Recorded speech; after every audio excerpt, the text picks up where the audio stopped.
When running a thermal transient study, often our solution times can be excessive. If we want to see how long it takes a system to heat up or cool down to steady state, we may need to simulate 5 or 10 minutes, or in some cases, hours of physical time. These simulations can be impractical to solve. Thankfully, flow simulation has a useful technique called flow freezing, which allows us to take advantage of the fact that certain parameters in our CFD solution reach convergence faster than others. In this electronics example, I want to see how long it takes for the CPU junction temperature to reach its maximum operating temperature. We can see the velocity convergence plot with the velocity profile reaching a steady state in less than 300 iterations. This only represents about 7 seconds of physical time, while the CPU has actually only risen a couple of degrees. During this period of our solution, the time step is significantly less than 1, and it takes almost an hour to solve. However, once the velocity field is converged, we can implement our freezing strategy where we freeze the velocity field, in other words, hold the results constant and only compute changes in the thermal properties of our results.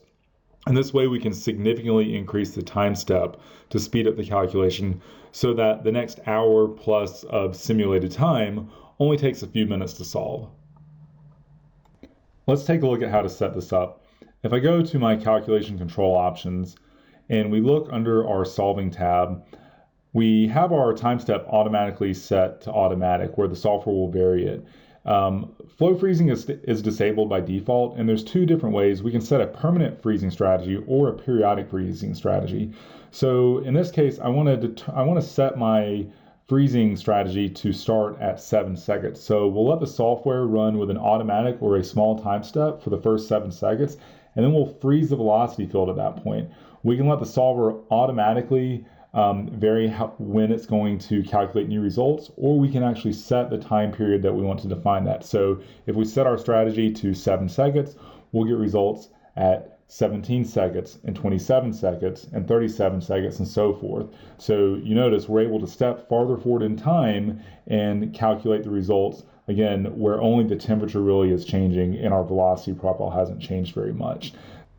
You'll notice that even though we've implemented our freezing strategy after about 7 seconds of physical time, that the velocity has actually creeped up just a little bit, and that's simply because the parameters of air have actually changed as the air is heated up. So the density and the viscosity have slightly changed as a result of the hotter temperatures, and you notice that the software accounts for and adjusts for that. So if we take a look at the solver in real time, we can see that our time step is held pretty constant and it's pretty low for the first few seconds of our study. Then as we implement our flow freezing strategy, we see that the time step starts to increase all the way up to our max of 15 seconds. And you notice once we reach 15 seconds for our time step, we start moving forward in physical time very rapidly. So we're able to simulate a much longer real world scenario.